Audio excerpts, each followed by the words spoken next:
What's up, you guys? It's your girl E, and I am back with another video for All Rise. I couldn't decide if I want to do All Rise or Bluff City Law first.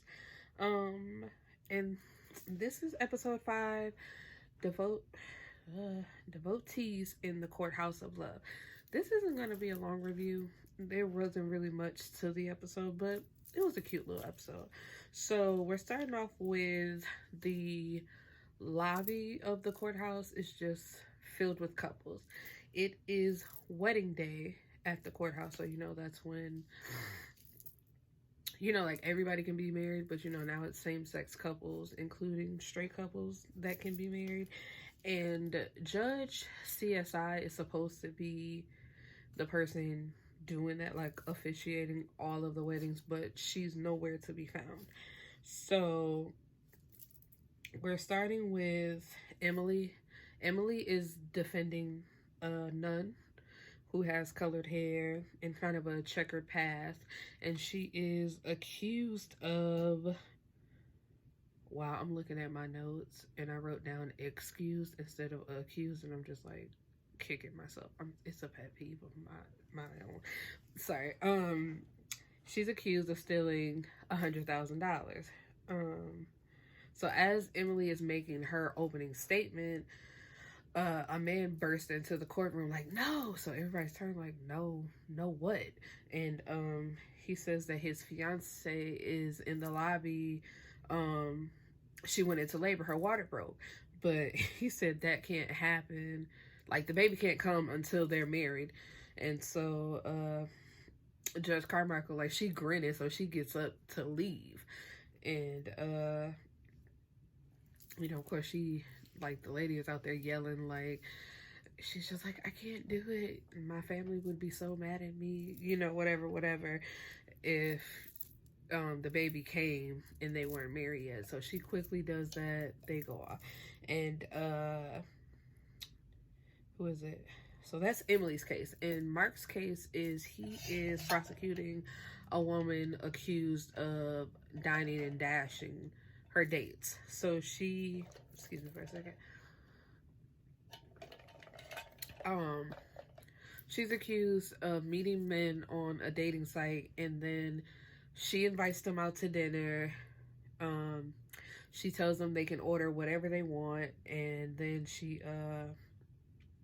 like makes up an excuse or gets up saying that she's going to the bathroom, and she never comes back. So but she's saying, like, that's not it. It's just, we went out on a date. The men were supposed to pay, and that was that. But it was like 12 guys out in the lobby that were going to testify against her, saying no. She contacted me saying, pick whatever you want. I usually have this, whatever. And she always picks an expensive restaurant. And I guess when asked why would they pay instead of just, refusing to pay, saying she agreed to pay for it. And they said, they didn't want to go to jail, and they didn't want to possibly be refused by the restaurant if they ever decided to come back. So, he ends up losing because he's going against, what's her name? Amy Quinn, who he went against. I don't know if it was last episode or the episode before that with, who did she, with the daughter who, what did the daughter do? I can't remember, but if y'all remember, it's like the daughter and the daddy, she stole the car, and then the daddy, like, paid off the man to say she didn't do it. But that lawyer for that girl, she's the lawyer again. And it's just like, they kind of flirt in this episode, and I ain't like that, because it's like, oh, that was another thing I forgot to mention. So, like, when the start of the episode, when Rhea and Mark are at the courthouse, because, like, they rode together so she could drop him off and take the car. And so he was just talking about, it's wedding day or whatever, and she just made the statement. She was like, I want to get married someday. And he was just like, can we not talk about this right now? And it was a weird vibe after that, because she was like, I'm not saying right now, but I would eventually like to get married. Like, is that not a conversation we need to have? And I can see myself, and I'm like, y'all probably gonna see it too, but I can see myself through my glasses, and it is driving me crazy. So yeah, so then she leaves, and then it's back to Mark and Amy, like all throughout the episode. It's just this flirting vibe, and it's just like, because I remember like a few episodes back, Judge Carmichael said, like, you got a thing for her. You like her. He like, what? No, I don't. Trying to play it off, but then it's like at the end of the episode when his case was dismissed, and it's just like all the charges were dropped, and they walk away from each other because Amy was like, let's do dinner, and he was like, nah, I got plans. And she's like, oh, she's nice, and she walks around the corner, and it's just like he looked back, he got this little grin on his face, and it's just like, if you feel that way, why wouldn't you try to pursue something with her instead of, I guess basically thinking, what if in your head and you got a girlfriend and y'all done made like dinner plans and you're supposed to be hanging out with her? Like, I hate when people do that. Like, if you feel that way, don't lead people on. Like, break up with her and try to explore this, since every time he see her, like, they googly eyed over each other. Like, no, ain't no flirting. Like, don't, nah. Look, I done got mad. Like, don't do that. Don't play. Ain't nobody got them type of times. Type of time, not type. Maybe I need to sip a little slower because I got a full cup. I just filled it up. And I figured, why not try to make these review a little more spicier, because I know my day-to-day is kind of bleh, so I'm gonna try to liven it up a little bit. Oh, and then so now we're back to Emily in her case. There's another nun, and okay, so what's her name? The nun with the colored hair that's being accused. Her name is Phoebe. Phoebe is not the only person that touches the money, that has interactions with the money. And so there's another nun, Marissa, who is called to the stand, and she's like, no, I know Phoebe has like kind of a bad past, but when she came, I guess, to the church, because they're to the Catholic church, like she would, because they got an allowance, like a little bit of allowance. She was like, she would always give her money away. She was always helping out people. She was a great person. And so Emily brought that up. So she was like, how can someone be accused of taking $100,000 if she gave what money she got away and was fighting with the father about taking the money that they were getting to, I guess, rebuild on part of the church, or build on to, like something that didn't need to be done. They could take that $100,000 and give it away to people, or buy food, buy clothing, like do something besides trying to make the church look better, actually do what they say they want to do, which is help out their people. And come to find out that the nun Marissa actually stole the money, but Phoebe was gonna take the fall for her, because she's like, she's the reason why I'm here. She used to come, because Phoebe used to stay on Skid Row.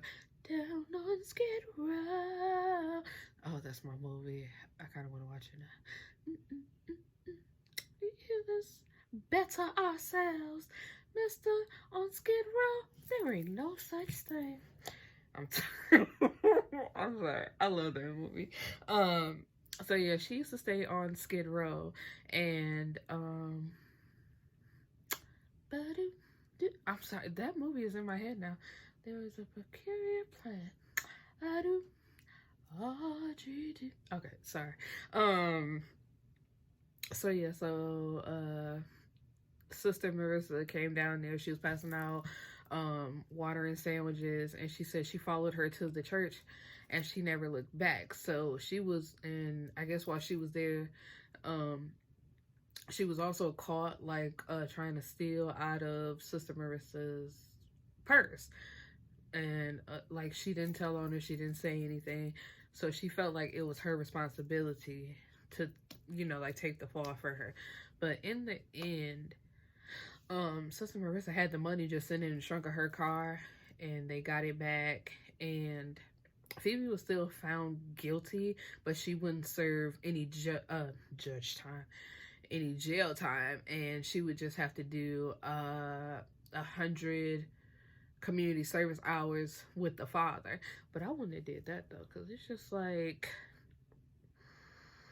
if everybody know, because okay, yes, I do have a past of stealing, but if I came in here and changed my life around, and you saw how good I was doing, and I was even giving my money away, for you to accuse me of anything, even if I had, like, if I was 100% pure, ain't never did nothing, and you can just accuse me of stealing, and just like, I know she did it, I think I'm probably gonna have to leave. But then again, you know, like, that's what the church is about: forgiveness and love and whatever. So, so then, excuse me, at the end of the day, um, Judge Carmichael is coming back into her office, and Judge CSI is there, and she's just like, "Girl, where you been? You supposed to have been married these people like 9 hours ago." And Judge CSI is like, I fought for this, and I would not implement wedding day as a thing until every person could get married to who they wanted to get married to, like saying same sex. And she's like, excuse me, and I'm supposed to do that, or she said I was supposed to do that on the day that my partner of 4 years dumps me. So it's just like, dang, the little cute lady with the suit on and the salt and pepper hair, she was only here for that one episode. That lady was fine too. So I was just like, dang, if she dumped you on the day everybody else is supposed to have happiness. And I forgot to mention, there was a beautiful, like, lesbian couple in African garb. It was so cute. I was like, yes. But yeah, that was pretty much the episode. It wasn't a lot. And like, I go online every week when I'm trying to, like, edit my videos and put the little I try to do the little info for the show, like, that be on the guide, just to give you what the episode could be about. And it's like the ratings are slowly falling for this show, and Buff City Law. Like, not a lot of people are watching these shows, and I am going to be so sad if they get canceled, like, only after one season, or like, it's not gonna be as great as it could be because people aren't invested in it. These are good shows, and I wish people would watch them. But yeah, that's all I had for this episode, and I am moving on to Bluff City Law, so I hope to see you in my next video. Peace.